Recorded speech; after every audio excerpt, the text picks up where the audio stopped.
Hello my YouTube family. आज की class में हम क्वेश्चन नंबर 5 को सॉल्व करने वाले हैं। तो क्वेश्चन दिया गया है, क्या f(x) बराबर x यदि x का मान 1 से कम है या फिर बराबर है।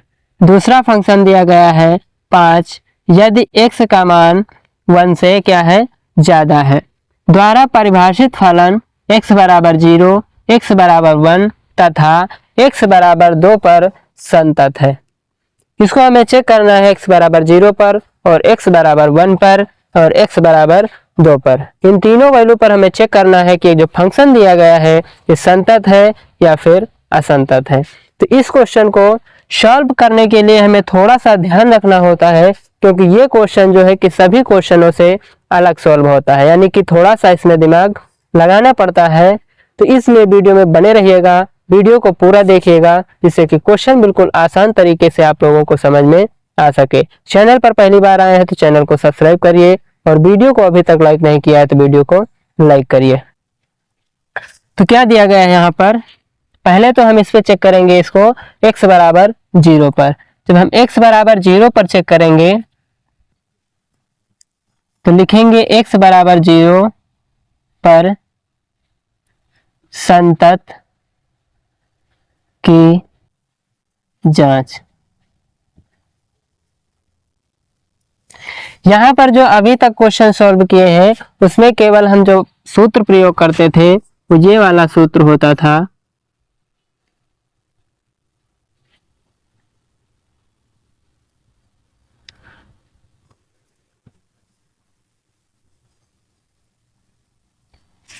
अभी तक जो मैंने क्वेश्चन सोल्व किए हैं उसमें ये वाला सूत्र प्रयोग कर रहे थे, क्योंकि उसमें केवल एक ही फंक्शन दिया रहता था। लेकिन अब जो क्वेश्चन है उसमें दो फंक्शन दिए गए हैं, इसलिए यहाँ पर हम दूसरा सूत्र अप्लाई करेंगे। वो सूत्र है limit x tend to a f(x) बराबर limit x tend to a minus f(x) बराबर f(a). यानी कि यहाँ पर हम लेफ्ट हैंड लिमिट और right hand limit, left hand limit और फंक्शन तीनों की वैल्यू यहाँ पर निकालेंगे, तब हमें पता चलेगा कि फंक्शन जो है संतत है या फिर असंतत है। अभी तक केवल लिमिट की वैल्यू और फंक्शन की वैल्यू दो वैल्यू निकाल लेते थे तो हमें पता चल जाता था कि क्वेश्चन संतत है या फिर असंतत है। तो यहाँ पर हम ये वाला जो है कि सूत्र यूज करेंगे। अब आगे हम क्या करेंगे, यहाँ पर जब x बराबर 0 पर हम जांच करेंगे तो पहले तो हम राइट हैंड लिमिट निकालेंगे। राइट हैंड लिमिट निकालने के लिए हम क्या करेंगे, लिखेंगे लिमिट x टेंड टू 0 पर चेक कर रहे हैं तो यहाँ पर 0 प्लस f(x) लिखेंगे। इतना लिखेंगे। इतना लिखने के बाद में इसमें से थोड़ा परिवर्तन होता है, लेकिन उस परिवर्तन को आप करना चाहें तो कर सकते हैं, नहीं तो डायरेक्ट अगर इसी सूत्र का अप्लाई करके आप लगाना चाहें तो लगा सकते हैं। तो यहाँ पर हम बता दे रहे हैं कि कौन सा वो चेंज होता है। तो यहाँ पर थोड़ा ये चेंज होता है, h टेंड टू 0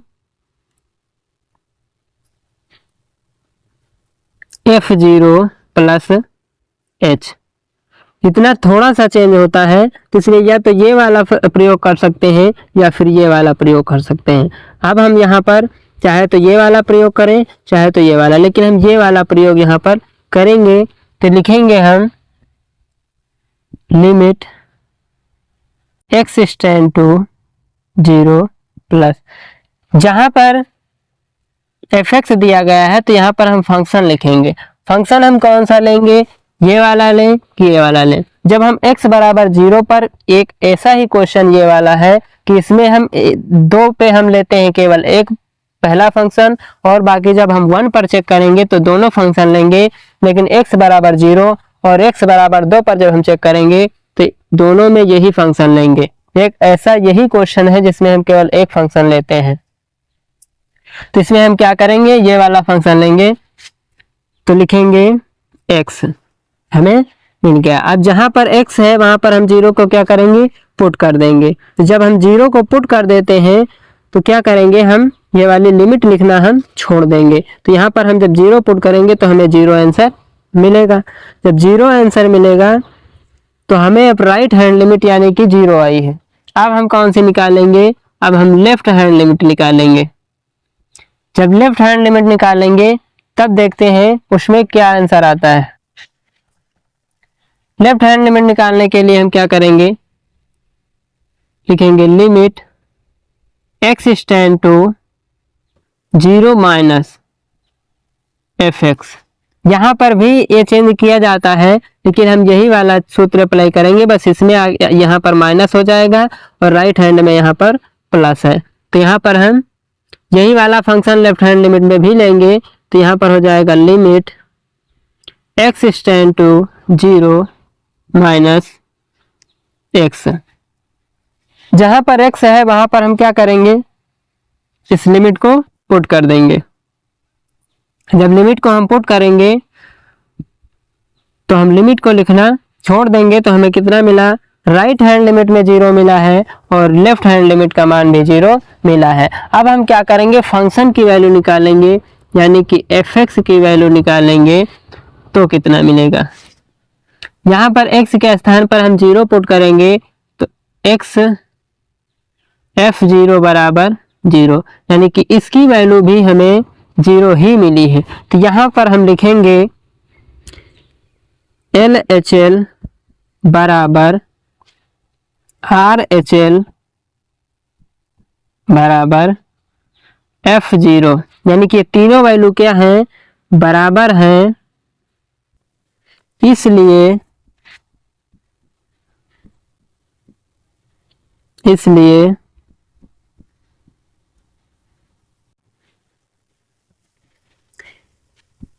दिया गया फलन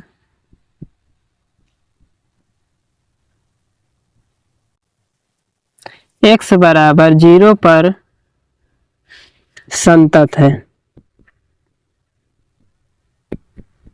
इस तरीके से हम हल कर देंगे, हमारे फाइनल आंसर हो जाएगा। अगर बोर्ड एग्जाम में आता है तो आप लोगों को इस तरह हल करने से पूरा का पूरा नंबर मिलेगा। अब हम क्या करेंगे? x बराबर 1 पर चेक करेंगे। यहाँ पर जब x बराबर 1 पर हम चेक करेंगे तो दोनों फंक्शन लेंगे। उसी तरह अगर हम x बराबर 2 पर चेक करेंगे तो केवल ये वाला फंक्शन लेंगे। यही एक ऐसा क्वेश्चन है जिसमें हम एक वैल्यू पर चेक करते हैं तो दोनों लेते हैं और एक वैल्यू पर चेक करते हैं तो एक लेते हैं। तो चलिए उस क्वेश्चन को भी हम सॉल्व करते हैं। यहाँ पर हम क्या करेंगे? जहाँ पर 0 लिखा है वहाँ पर हम 1 लिख देंगे। अब हम किस पे चेक कर रहे हैं? x बराबर 1 पर चेक कर रहे हैं। तो यहाँ पर हम लिखेंगे limit x tend to 1 plus, यानी कि यहाँ पर हम कौन सी लिमिट चेक कर रहे हैं? तो RHL, यानी कि राइट हैंड लिमिट चेक कर रहे हैं। तो क्या होगा? fx। अब यहाँ पर हम राइट हैंड लिमिट चेक करेंगे तो कौन सा लेंगे फंक्शन, और जब लेफ्ट हैंड लिमिट चेक करेंगे तो कौन सा फंक्शन लेंगे। तो यानी कि यहाँ पर x का मान 1 से क्या है?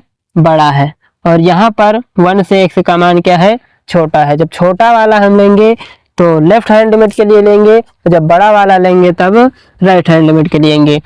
तो यहाँ पर जो हम ये वाला फंक्शन लेंगे तो ये वाले फंक्शन में जो x है यानी कि चर है वो तो दिया नहीं गया है, तो यहाँ पर डायरेक्ट क्या दिया गया है? अचर दिया गया है। तो हम यहाँ पर डायरेक्ट क्या करेंगे? 1 प्लस, जब यहाँ पर हम 5 लिखेंगे तो यहाँ पर कोई चर राशि नहीं है जहाँ पर हम 1 को पुट कर सकें, तो इसका जो डायरेक्ट आंसर होगा वो 5 होगा। क्या होगा? 5 होगा। अब हम क्या करेंगे? लेफ्ट हैंड लिमिट निकालेंगे। जब लेफ्ट हैंड लिमिट निकालेंगे तो हम ये वाला फंक्शन लेंगे। तो लिखेंगे limit x tend to 1 minus fx, फिर लिखेंगे limit x tend to 1 minus x। x के स्थान पर हम 1 को क्या करेंगे? पुट कर देंगे। जैसा कि आप लोग जानते हैं कि यहाँ पर जब हम लिमिट को पुट करते हैं तो हम लिमिट लिखना छोड़ देते हैं।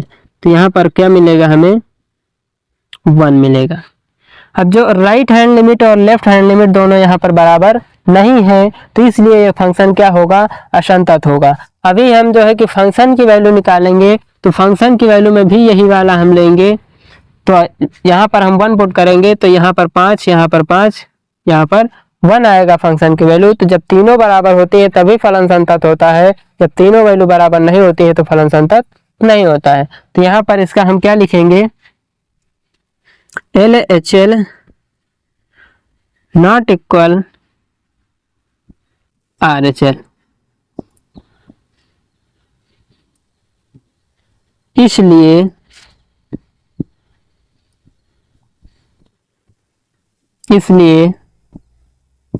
दिया गया फलन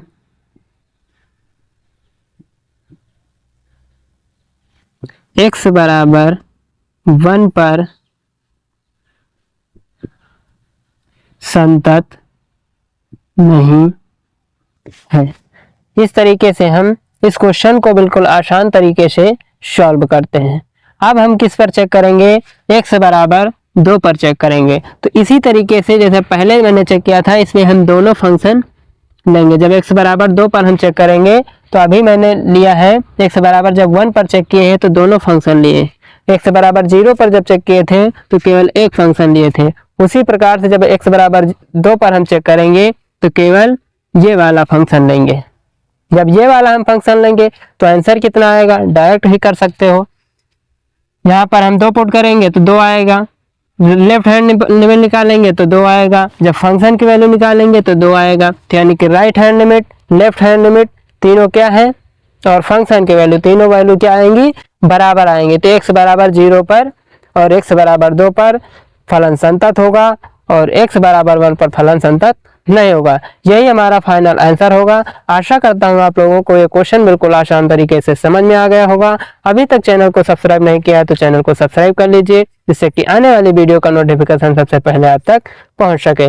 फिर मिलेंगे, जल्द मिलेंगे एक नए क्वेश्चन के साथ।